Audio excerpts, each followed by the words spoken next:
Punto por punto. Periodismo plural y oportuno. Le agradezco mucho al líder del Sindicato Nacional de Trabajadores de la Educación en el Estado, delegado del Comité Nacional, al profesor Ramón Navarro, que nos reciba aquí en sus oficinas del sindicato. Maestro, muchas gracias. Bienvenido como siempre, muy amable en acompañarnos. Maestro, pues se publicó ya la convocatoria para renovar la dirigencia del sindicato. Es un proceso que se tiene que llevar a cabo ya en los próximos días. Sí, mira, afortunadamente para la sección 19 sale la convocatoria para el 30º Congreso Seccional Extraordinario, a realizarse los días 16 y 17 de diciembre, miércoles y jueves de diciembre. Y es un congreso que obvio la sección ha estado esperando durante buen tiempo, pero afortunadamente estamos saliendo en tiempo. Los tiempos estatutarios se vencían para que saliera la convocatoria en este mes. Afortunadamente salió de esa manera. Y seguramente que eso ayudará a que el Magisterio de Morelos entre en un proceso de auscultación, de reflexión de sus propios compañeros, de quienes deben de integrar este próximo Congreso, para que de ahí mismo pues salga su próximo Comité Ejecutivo Seccional y que sea el mejor equipo que se pueda armar. Maestro, yo le quiero preguntar a propósito de lo que es esta ley del servicio profesional docente. Me queda la sensación, porque así lo vivimos y así lo vimos, que hubo confusión al inicio entre el magisterio, no se entendía bien qué es lo que se buscaba y eso provocó resistencias que al paso de los meses, al paso de los días, creemos que han disminuido, pero todavía las autoridades que son las obligadas a socializar el proyecto tendrían que estar trabajando más. El sindicato, ¿qué tanto resultó afectado de esa confusión en su relación con sus agremiados, con sus representados, y qué tanto tiene el nuevo líder estatal que trabajar para avanzar en lo que se ha podido socializando este proyecto y para que nuevamente el maestro y su sindicato se sientan uno solo? Mire, yo creo que son dos formas de ver este asunto. Primero, decirte que el tema de la ley efectivamente es una obligación de la autoridad el haberla difundido, pero además difundirla bien.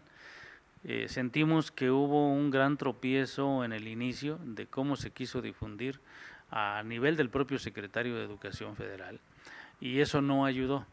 Eso originó que, sabiendo el sindicato que la ley no se iba a detener, que se tenía que aplicar, y que si los compañeros no eran capacitados, si no estaban debidamente orientados, seguramente iban a tener muchos tropiezos.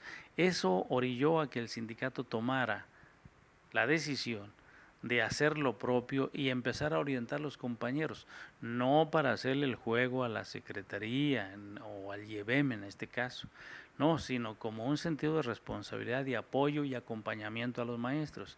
Y ahí así generamos varias cosas. Uno, un sistema virtual que es el SINADEP, pero la otra es que nos fuimos a todas las regiones a dar cursos de acompañamiento, cursos que no dio el IEBEM, cursos que hizo el sindicato, de tal manera que, mira, esa es una primera parte. La segunda es qué tanto la reacción. En un primer momento, por supuesto, la incertidumbre, el enojo de todos los compañeros, porque lo que permeó por las redes sociales y que no se acotó por la parte oficial fue que los iban a despedir, que iban a salir reprobados, etcétera, etcétera. Cuando se empieza a explicar las cosas y se empiezan a entender, las cosas cambian, de tal suerte que yo te pudiera decir, en ese sentido, el sindicato no tiene problema con los compañeros como tales. La enorme mayoría sabe perfectamente que la ley ahí está, que van a ser evaluados, que no es un asunto de gusto de nadie, sino que es un asunto de responsabilidad de cumplimiento de la ley, por una parte. Pero la otra, creo que los compañeros están sintiendo que en el sindicato tienen el gran respaldo para acompañarlos para ese proceso, no un enemigo, no, al contrario, un gran aliado que tienen para acompañarlos en ese sentido. Por eso esa parte sí nos pegó en un principio, pero no al sindicato como tal, sino por la efervescencia que ocasionó.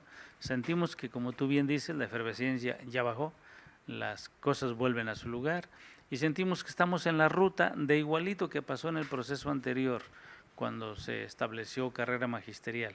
También tardamos 4 o 5 años en afianzarse el esquema y finalmente el esquema se afianzó. Creo que estamos en un procedimiento igual y yo espero que ya en los próximos ciclos las cosas se vayan dando de mejor manera.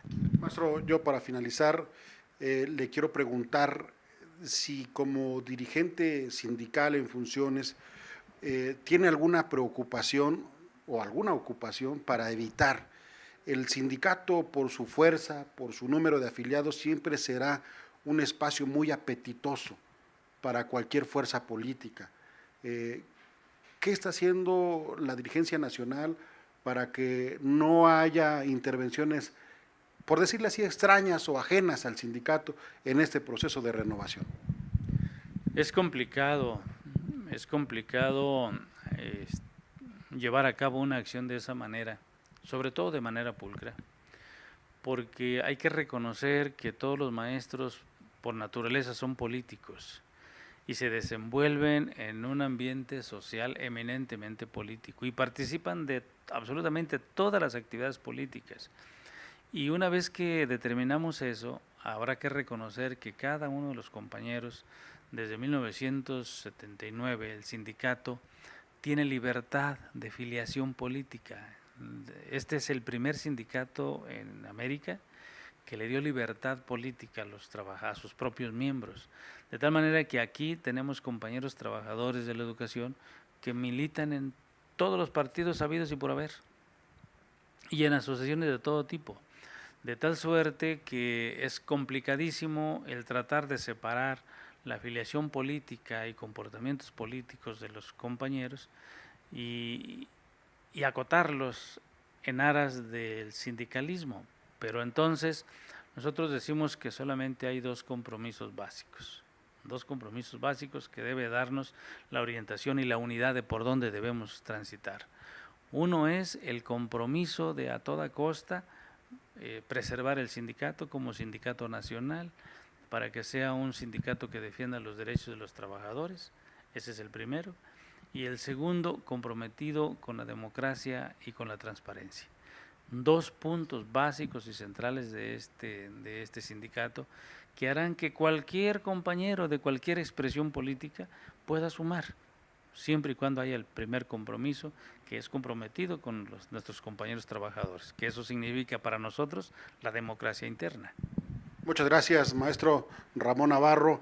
Yo le pido para concluir esta entrevista que usted nos brinda aquí en las instalaciones del sindicato algún mensaje a los más de 20,000 maestros y trabajadores de la educación en general y a la gente que nos hizo el favor de vernos. Cómo no, con gusto. Invitar a mis compañeros, maestros, trabajadores de la educación en general, para que se sumen con el esfuerzo, sobre todo el esfuerzo intelectual, para que las propuestas del análisis de su realidad social y política que tienen la puedan plasmar en ponencias que puedan llegar a este congreso seccional. Y segundo, a los compañeros de expresiones políticas distintas a lo sindical, pues ofrecerles que el sindicato es un sindicato abierto, que no es enemigo de ningún partido político, que somos respetuosos de la vida institucional de cada una de esas expresiones o de esos partidos y por lo tanto también exigimos el respeto a nuestro órgano sindical para que tengamos un congreso interno, como debe de ser, propio de los maestros y exclusivo de los maestros. Muchas gracias, profesor Ramón Navarro Munguía, delegado especial del CENTE aquí en Morelos y el responsable de la conducción de este proceso que va a vivir esta agrupación sindical de maestros. Punto por punto.